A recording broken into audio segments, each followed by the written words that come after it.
이 프로그램은 방송문화진흥회 콘텐츠 제작 지원 프로그램입니다. 평범하게 살아가던 대구의 시민은 이 나라가 대한민국 땅이지 외국인이 사람 땅은 아니지 않습니까? 그런데 어떻게 이렇게 할 수가 있습니까? 이슬람을 반대하는 혐오의 가면을 쓴 가해자가 되었습니다. 돼지 머리를 걸어놓고 막 돼지고기 바비큐를 일종의 증오 범죄. 선량하고 평범하게 살아가던 대구의 시민은 그런데 공포의 대상은 코로나만이 아니었습니다. 끓어오른 혐오와 차별이 대구로 쏟아졌던 겁니다.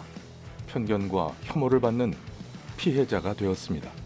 저렇게 노골적이고 저렇게 빈약한 논리로 감정을 드러내면서 상대를 모욕하면서 하는 게 이게 과연 문제 해결에 도움이 될까? 갑자기 부당하게 내가 하지 않은, 내가 원인을 제공하지 않은 것으로 비난받는 기분이 어떤 것이구나.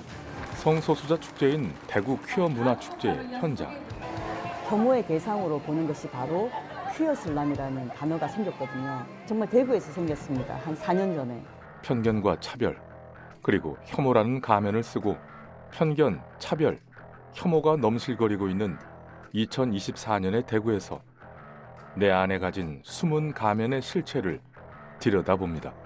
앞으로 우리 사회가 반복적으로 마주할 수 있는 일이 시작된 지점이다라고 보시는 게 조금 더 정확할 것 같습니다. 보통의 평범한 당신이 가진 보이지 않는 이중성, 혐오, 차별, 편견, 세 개의 가면.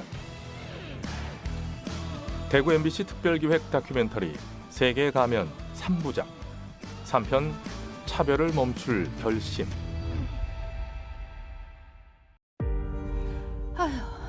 아유, 사람 좀 살려주이소. 아유, 무서워라. 아이고, 야 너. 어르신 괜찮으세요?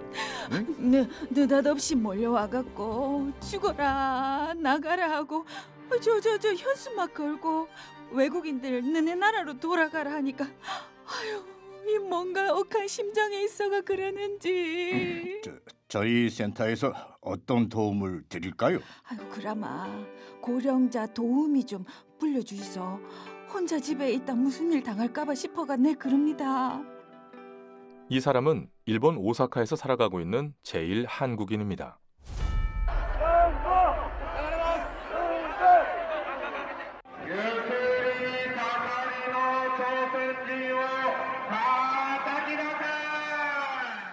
それはつまりその70代の女性が自分の家で休んでいたところ家の前を殺せ殺せ朝鮮人と叫ぶ 70대 여성이 자신의 집에서 쉬고 있던 중 바로 집 앞에서 죽인다, 죽인다 조센징을 외치며 지나가는 헤이트 스피치 데모를 목격한 것입니다. 이를 겪은 뒤부터 그분은 집에서 혼자 안심하고 살 수 없게 되었습니다. 집이라는 가장 안심할 수 있는 장소를 단 한 번의 헤이트 스피치 데모로 인해 잃어버렸습니다. 일본 오사카에 위치한 비영리 단체 다민족 공생인권교육센터 문공휘 사무국장의 말입니다. 헤이트 스피치 데모. 여기에서 헤이트 스피치는 증오 발언입니다. 인종, 성별, 종교, 장애 등의 특성을 이유로 특정 집단을 모욕하고 비하, 차별, 폭력을 선동하는 뜻으로 일본의 헤이트 스피치 데모는 한국인을 혐오하는 혐한 시위였습니다. 2013년 오사카에서 대규모 혐한 시위가 연일 열렸습니다. 20人ぐらいの集団が日の丸 20명 정도의 집단들이 일장기와 우길기를 세우고 박성기로 한국인, 조선인 돌아가라고 외치는 믿기지 않는 현장이었습니다. 제1 한국인을 인간 이하의 물건이나 동물에 비유하는, 예를 들어 바퀴벌레 조센징, 기무치라고 부르는 것도 보았습니다. 이런 것을 용납하는 이 사회가 저와 가족들의 안전한 삶을 보장할 수 있을까 하는 위기감을 느꼈습니다.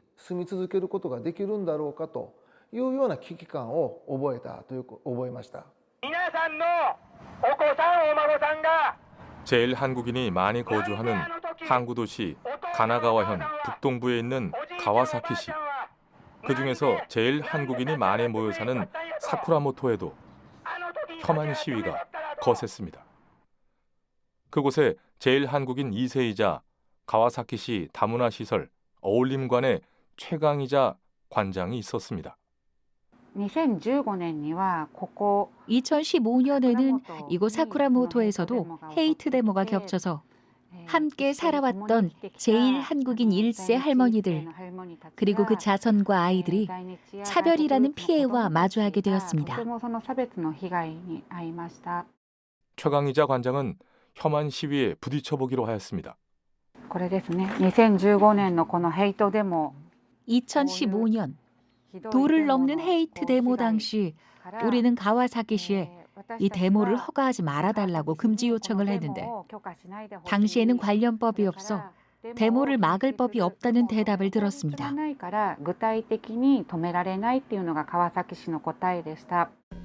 생활 터전을 잃고 생존의 위협을 받았지만 제일 한국인을 지켜줄 법은 없었습니다.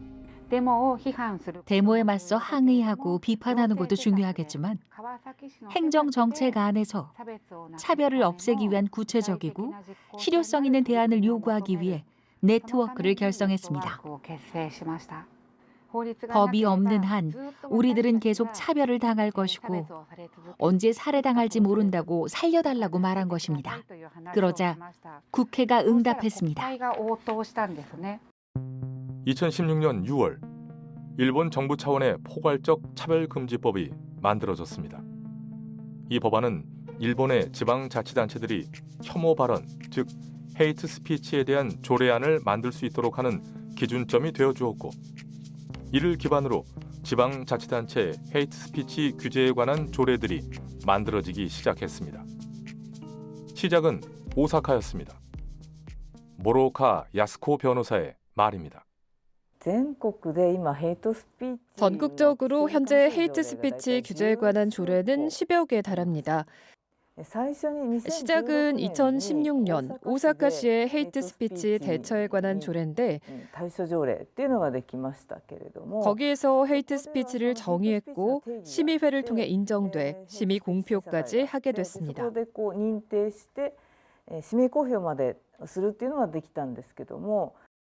오사카에서 공표된 헤이트 스피치 대처에 관한 조례안의 내용입니다. 특정 표현 활동이 헤이트 스피치에 해당한다고 판단되거나 피해자의 신청이 있을 경우 즉시 해당 표현 활동에 관련된 표현 내용의 확산을 막기 위한 필요한 조치를 취해야 함은 물론 확산 방지를 위한 조치와 함께 해당 행위를 한 사람의 이름을 공표한다. 오사카시의 조례안은 헤이트 스피치 발언을 한 사람을 공표함으로써 헤이트 스피치를 줄여가는 것이 핵심 내용입니다. 하지만 처벌 규정이 없는 한계가 명확한 조례안이었습니다. 모로오카 야스코 변호사의 말입니다.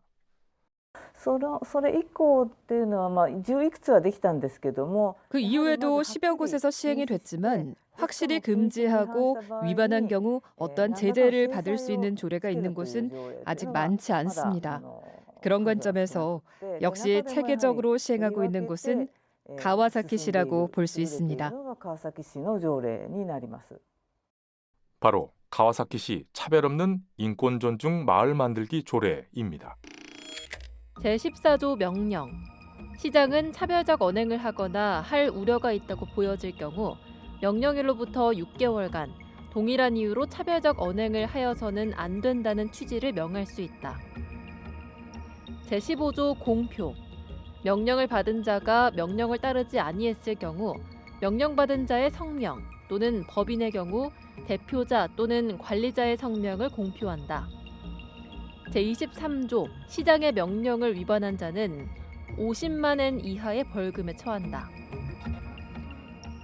벌금이 있다는 것은 헤이트 스피치가 범죄로 인정되었다는 의미입니다. 일본 가와사키시가 헤이트 스피치 관련 조례안을 제정하게 된 이유를 가와사키시 인권남녀평등실 마츠모토 사토시 과장에게 들었습니다. 2013年から2016年 2013년에서 2016년에 걸쳐 가와사키여가 번화가를 중심으로 헤이트 데모가 12회 정도 반복되었습니다. 지역에 사는 외국에 뿌리를 둔 국내외 출신자분들을 배척하는 내용의 헤이트 스피치 데모였는데 이것이 지역 주민들의 평온한 삶을 위협하는 상황이었습니다. 이런 일련의 사실을 공감해 가와사키 시내에서 두 번 다시 데모가 일어나지 않도록 하기 위해 강한 결의를 바탕으로 조례를 제정하게 되었습니다. 이처럼 일본 지방자치단체를 중심으로 차별을 금지하는 조례안이 만들어지자 헤이트 스피치로 인한 피해도 눈에 띄게 줄어들었습니다. 오사카 비영리단체 다민족 공생인권교육센터 문공휘 사무국장의 말입니다. 오사카는 예전부터 헤이트 스피치가 집중된 도시였는데 절정이었던 2014년엔 143건이던 것이 2023년엔 31건에 머물러 약 5분의 1 정도 헤이트 스피치를 줄일 수 있었습니다.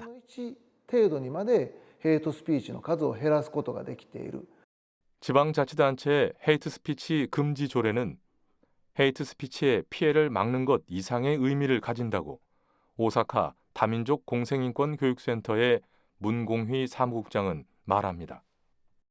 헤이트 스피치가 노바나시されることで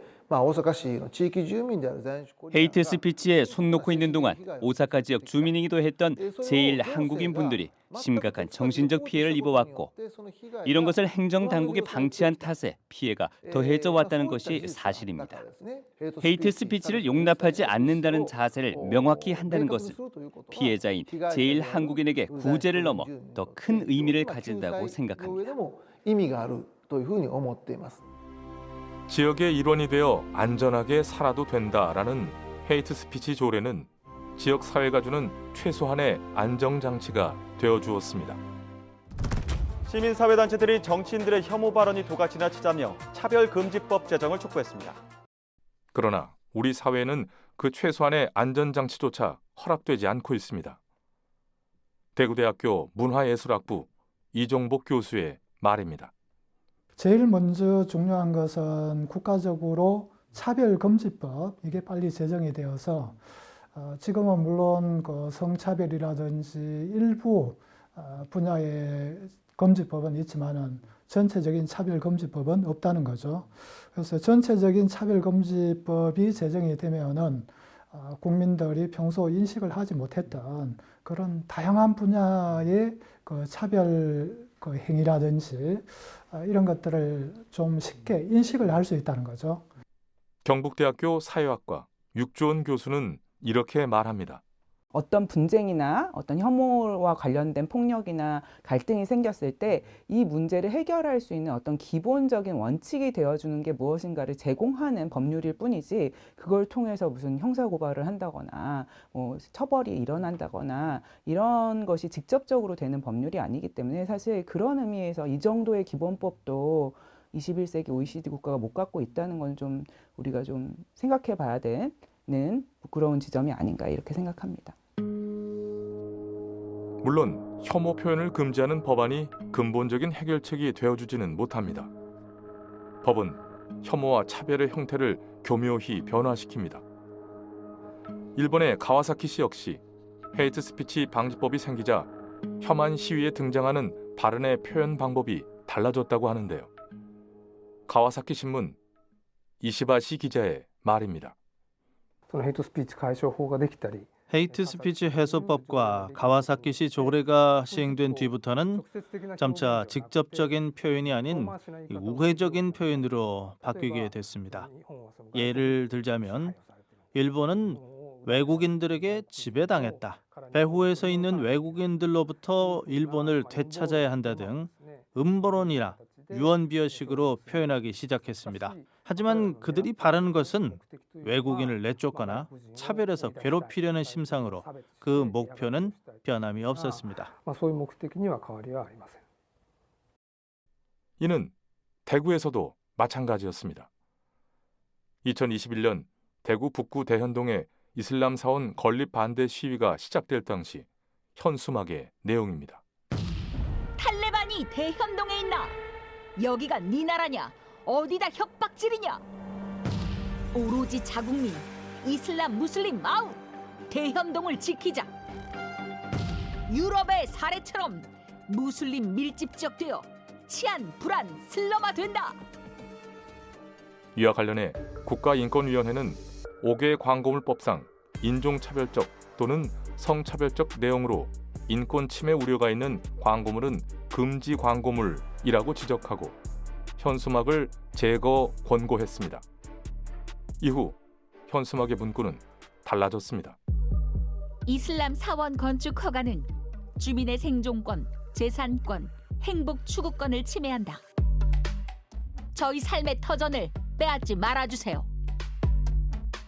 하지만 발언의 형태를 부드럽게 바꾼다고 해도 여전히 헤이트 스피치, 즉 증오 발언임은 틀림이 없다고 대구대학교 문화예술학부 이정복 교수는 말합니다. 그러나 근본적으로 그 뜻 속에 그 무슬림에 대한 차별과 편견, 이거는 여전히 들어있다는 거죠. 그 무슬림들이 그 지역에서 예배당을 만든다고 해서 그 사람들이 기존의 주민들의 삶의 터전을 어떻게 빼앗는다고 하는 건지 이해가 가지 않는 거죠. 말의 형태 자체로 헤이트 스피치 여부를 가늠해 본다는 것이 쉽지 않은데요. 헤이트 스피치의 기준은 인간의 존엄, 그 자체에 위해를 가할 수 있느냐에 있습니다. 숙명여자대학교 법학부 홍성수 교수의 말입니다. 우리가 모든 누군가를 싫어하는 말이나 또 안 좋은 말들이 다 차별을 조장하는 건 아니지만 이제 혐오 표현이라고 할 때는 그것의 효과가 차별을 조장하거나 정당화하는 효과를 갖기 때문에 다른 말들하고 좀 구분이 되는 거고 특별한 어떤 해악을 가지고 있다고 할 수 있을 것 같습니다. 상대의 정체성을 흔들 수 있는 언어라면 그것은 혐오 표현입니다. 사회학자이자 작가인 오찬호 박사는 말합니다. 다 혐오 표현인데 아무도 그것을 혐오 표현이라고 생각하지 않는, 그렇게 성장을 하다 보면 어떤 공적인 공간에서, 자리에서 그런 실수를 하게 되는 거죠. 본인은 실수인지 모르지, 남이 지적을 할 때까지는. 이거는 차별적 표현이고 이건 혐오적 표현이다라는 것을 몸이 느껴야 됩니다. 근데 몸이 느끼려면 어떻게 해야 됩니까? 절대 감각을 지니지 않았다면 어마어마한 사회적인 훈련을 해야지만 그 감각을 느낄 수가 있는 거거든요. 혐오도 차별도 감지하는 감각이 필요합니다.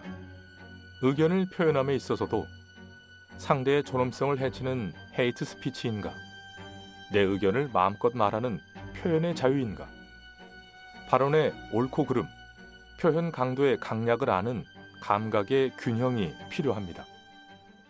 제1한국인에 대한 헤이트 스피치 문제를 오랜 시간 다뤄온 모로오카 야스코 변호사의 말입니다.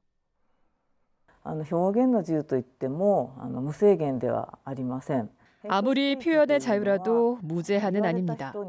헤이트 스피치라는 건 그 상대를 같은 인간으로 인정하지 않고 존재 자체를 인정하지 않은 모멸감을 느낄 수 있는 것으로 절대 용납하면 안 될 뿐 아니라 절대 표현의 자유로 인정해서도 안 될 겁니다. 경북대학교 사회학과 육주원 교수는 이렇게 말합니다. 표현의 자유라는 게 모두에게 다 공식적으로는 똑같이 부여되지만 주류가 있는 주류 집단이 있는 사회 내에서는 소수자들이 그만큼 이야기하기가 어려울 수밖에 없고, 그렇기 때문에 사실 실질적으로 동등한 표현의 자유를 보장한다는 것은 소수자의 목소리를 좀 더 많이 들으려고 경청하는 게 오히려 실질적으로 동일한 표현의 자유를 보장하는 방법이 아닐까, 이렇게 생각해 볼 수도 있을 것 같습니다. 표현의 자유라는 이유로 모든 발언이 허용되는 것은 아닙니다. 우리는 역사로 경험했습니다. 저들을 반대하자가, 저들을 처단하자가 되는 일은 단계적으로 일어나는 것이 아니라 한순간입니다. 누군가의 삶을 파괴하고 사회 질서를 무너뜨리는 혐오는 관용될 수 없는 범죄 행위입니다. 여기 독특한 방식으로 혐오 표현, 헤이트 스피치에 대항해가는 사람들이 있습니다. 2024년 6월 일본 가와사키시 역 앞 매주 토요일과 일요일 아주 특별한 독서회가 열리고 있습니다. 헤이트 스피치를 허락하지 않는 시민연대의 기무라 나츠키 씨입니다. 매주 토요일과 일요일 오전 9시부터 2시까지 역 앞에 모여 책을 읽습니다. 모두 모여 책을 읽는 것뿐이죠. 가와사키 역 앞 독서회는 여기에서 일어날지 모를 헤이트 스피치를 감시하는 운동입니다. 보통 시민들이 하죠. 특정 정당이나 특정 단체와는 아무런 관련이 없습니다. 시민들이 자신의 의지로 모여야 하는 행동이니까요. 이 독서 모임은 돌발적으로 일어날지 모를 헤이트 스피치를 감시하고 견제하기 위해 지난 2020년 시작되었습니다. 처음 시작한 것이 2020년 12월 끝 무렵이었는데 현재 2024년 여름까지 370회 정도 하였습니다. 곧 400회가 되겠네요. 참 적지 않은 횟수입니다. 가와사키역 동쪽 출구 앞에 모인 시민들은 의자에 앉아 책을 읽으며 혐한 시위를 감시하고 있습니다. 헤이트 스피치에 반대하는 방식으로 왜 독서를 채택했을까요?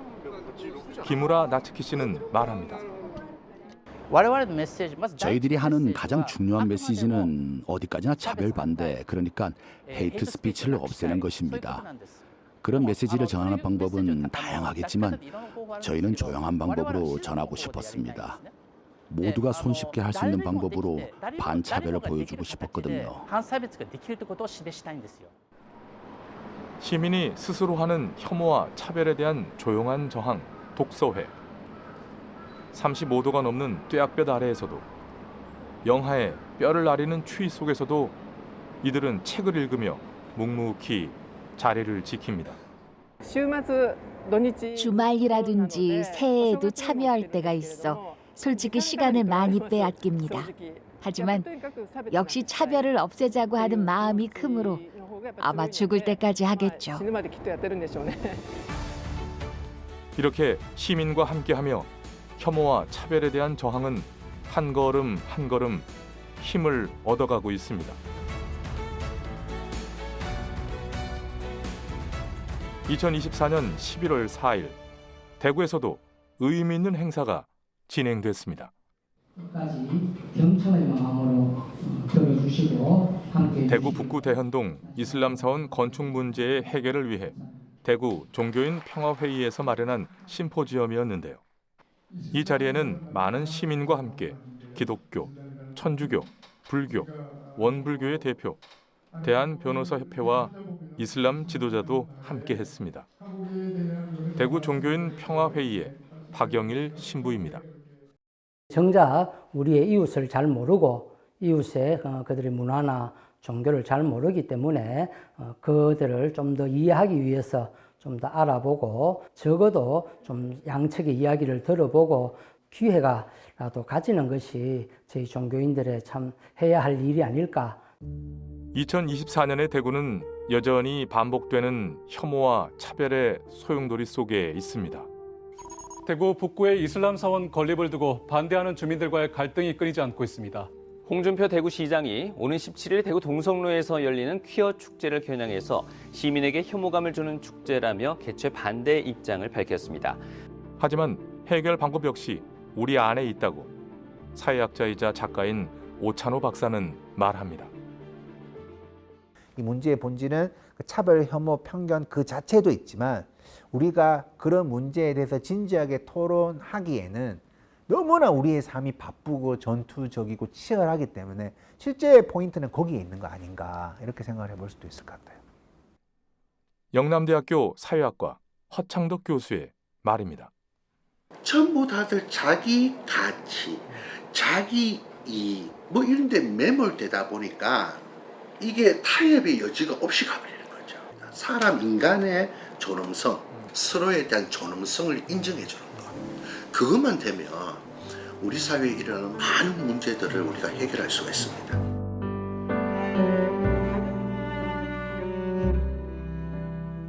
편견과 혐오, 그리고 차별은 먼지처럼 공기 안에 떠 있습니다. 작고 잘게 부유하던 편견과 차별은 들숨이 되고 거친 혐오 표현은 날숨이 되어 이 순간도 누군가를 숨막히게 하고 있습니다. 지금도 누군가는 숨을 죽이고 편견과 혐오, 차별의 순간이 지나가기만을 기다리고 있습니다. 모두가 이 사회에서 숨죽이지 않고 편안히 숨 쉬며 살아갈 수 있기를. 차별을 멈추겠다는 당신의 결심이 바로 그 시작입니다.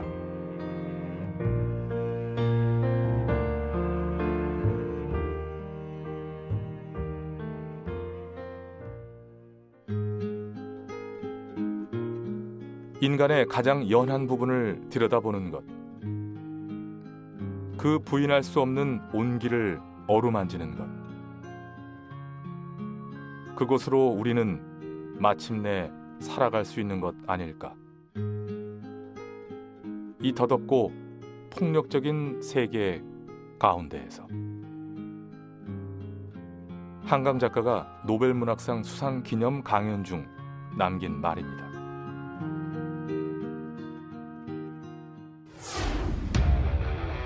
대구 MBC 특별기획 다큐멘터리 세계 가면 3부작 3편 차별을 멈출 결심. 기획 최재휘, 데스크 윤창준, 촬영 김복동이, 편집 촬영 VJ 백승봉, 촬영 보조 김민곤 엄태현, 차량 최학렬 이현동, 일어 번역 김정기, 행정 이란영, 비주얼 타이틀 최규남, 목소리 연기 유강국 조영주 김묘선, 음악 한세영, 내레이션 배칠수, 글 구성 이은주, 취재 연출의 허문호였습니다.